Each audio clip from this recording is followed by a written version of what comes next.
Alhamdulillahi Rabbil Alamin. Wa bihi nasta'in ala umurid dunya waddin. Wassalatu wassalamu ala ashrafil anbiya'i wal mursalin Sayyidina Muhammadin wa ala alihi wa ashabihi wa man tabi'ahu bi ihsanin ila yaumiddin. Ashhadu an la ilaha illallah wahdahu la syarikalah al-malikul haqqul mubin, wa ashhadu anna Muhammadan abduhu wa rasuluh shadiqul wa'dil amin. Amma ba'du, faya ayyuhal hadirun ittaqullaha haqqa tuqatih wa la tamutunna illa wa antum muslimun. Kaum muslimin yang dimuliakan Allah Jalla Jalaluh, marilah sama-sama kita meningkatkan iman dan takwa kita kepada Allah Jalla Jalaluh. Takwa dalam arti menjalankan semua perintah-perintah Allah dan meninggalkan semua larangan-larangan Allah. Ketahuilah bahwa salah satu dari banyak pemicu yang menjadi pemicu gangguan mental atau psikis adalah memelihara perasaan marah, memelihara perasaan dendam, memelihara perasaan kesal. Allah Jalla Jalaluhu berfirman dalam Al-Quran surat Al-Imran 133-134, wasari'u ila maghfiratin mir rabbikum wa jannatin arduhas samawati wal ard uiddat lil muttaqin alladzina yunfikuna fis sarra'i wad dharra wal kazibinal ghaiza wal 'afina 'anil nas wallahu yuhibbul muhsinin.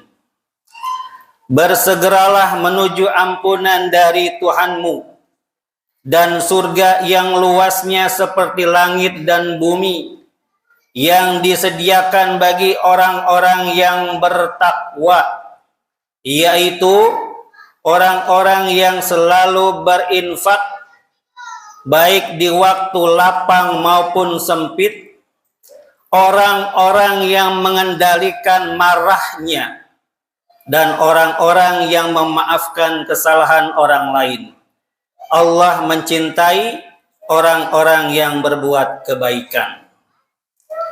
Quran surat Al-Imran 133-134 ini dengan jelas menunjukkan bahwa menahan amarah adalah sifat mulia, bahkan disandingkan dengan infak dan memaafkan. Ini bukan sekedar anjuran biasa, melainkan ciri-ciri orang yang bertakwa yang dicintai Allah Jalla Jalaluhu. Rasulullah sallallahu alaihi wasallam juga pernah didatangi seorang sahabat dan meminta nasihat kepada beliau. Dan Rasulullah sallallahu alaihi wasallam bersabda kepada sahabat tersebut, la taqdab, la taqdab, la taqdab walakal jannah. Hadis riwayat Bukhari. Rasulullah bersabda kepada sahabat tersebut, janganlah engkau marah, janganlah engkau marah, janganlah engkau marah, maka bagimu surga. Nasihat yang diulang-ulang ini menunjukkan betapa pentingnya mengendalikan amarah. Mengapa? karena amarah yang tidak terkendali adalah pintu bagi banyak masalah, terutama bagi kesehatan mental. Bagaimana letusan amarah mempengaruhi diri kita? Bagaimana letusan amarah mempengaruhi kesehatan mental dan fisik? Umpama gunung berapi amarah meletus, ia tidak hanya menghancurkan lingkungan sekitar, tapi juga merusak interior dirinya sendiri. Marah bisa merusak kesehatan mental dan fisik. Letusan amarah akan membanjiri tubuh kita dengan hormon stres seperti kortisol dan adrenalin. Ini menyebabkan detak jantung melonjak, tekanan darah naik drastis, otot-otot menegang, dan pernapasan menjadi cepat. Jika ini terjadi berulang kali, ibarat mesin yang terus bekerja keras di luar batas, tubuh kita akan cepat rusak. Jangka panjangnya, ini bisa memicu penyakit jantung, stroke, gangguan pencernaan, bahkan menurunkan daya tahan tubuh. Secara mental, amarah yang sering meledak akan membuat kita sering merasa cemas, gelisah, sulit tidur, bahkan bisa memicu depresi.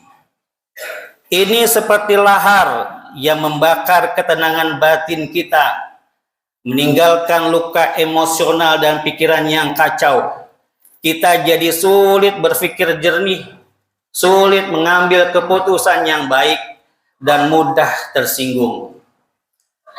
Marah dapat menghancurkan hubungan sosial. Letusan amarah seringkali disertai abu panas, berupa kata-kata kasar, cacian, atau bahkan tindakan impulsif. Abu ini akan menutupi dan merusak hubungan kita dengan orang lain. Keluarga kita bisa retak, pertemanan bisa putus, dan permusuhan bisa tercipta. Ini seperti tanah subur yang ditutupi abu vulkanik, tidak bisa lagi ditanami kebaikan. Marah menggelapkan akal sehat. Ketika marah menguasai, pikiran kita menjadi gelap, ibarat pandangan yang tertutup asap tebal letusan gunung. Kita tidak bisa melihat masalah dengan jelas, sulit berpikir logis, dan seringkali membuat keputusan yang sangat kita sesali di kemudian hari. Ini adalah momen di mana setan paling mudah mengendalikan kita karena akal sehat sedang libur. Marah dapat menjerumuskan pada penyesalan. Setelah letusan mereda, yang tersisa hanyalah puing-puing penyesalan. Menyesal karena berkata kasar pada orang tua, menyesal karena menyakiti pasangan, menyesal karena merusak persahabatan, atau menyesal karena kehilangan kesempatan baik.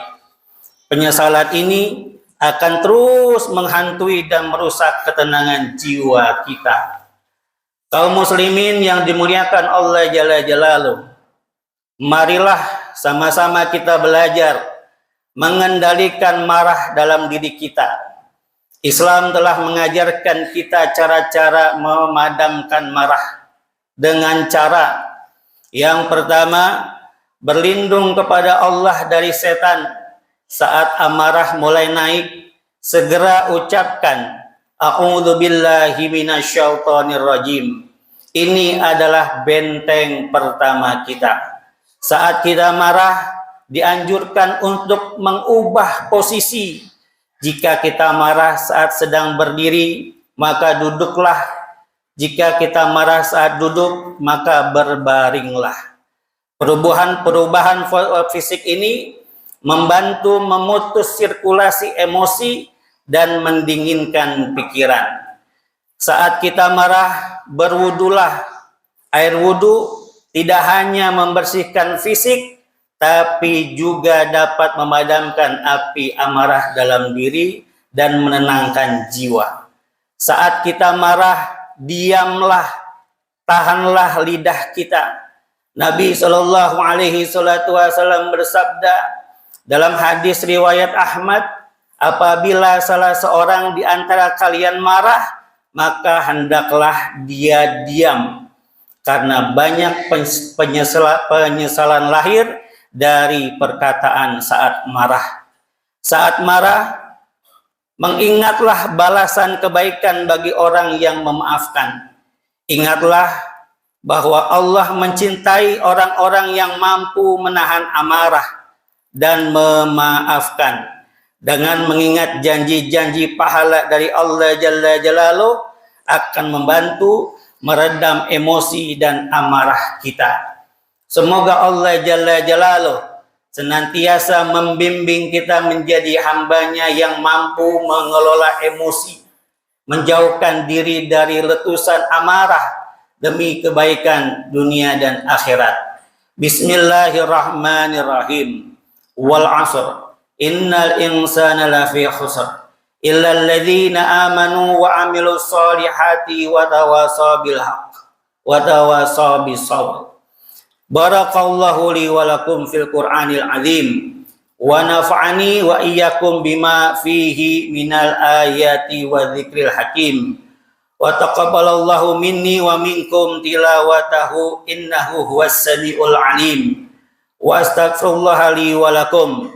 Aqulu qawli hadza wa astaghfirullah azima li wa lakum wa lisairil muslimin wal muslimat wal mu'minin wal mu'minat al ahya'i minhum wal amwat fastaghfiruh innahu huwal ghafurur rahim.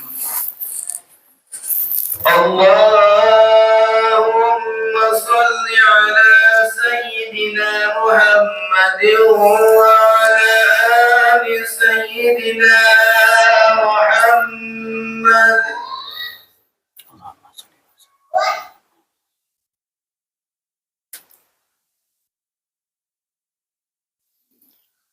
Alhamdulillah.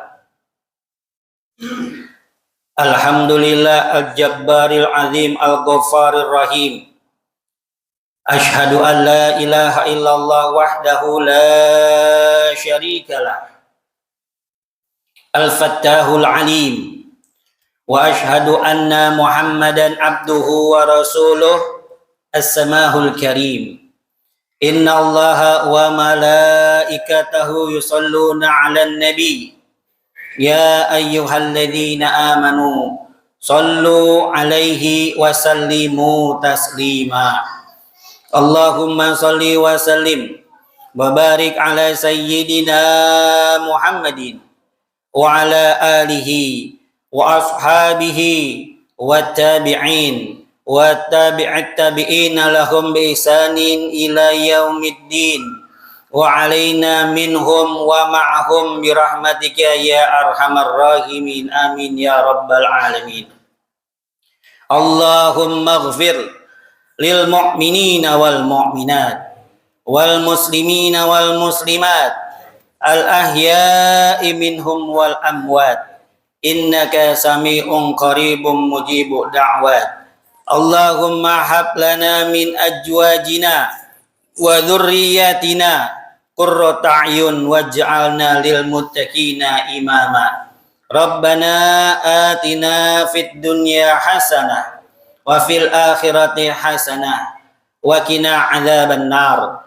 Ibadallah, innallaha ya'muru bil adli wal ihsan wa ita'i dzil qurba wa yanha 'anil fahsya'i wal munkar wal baghi.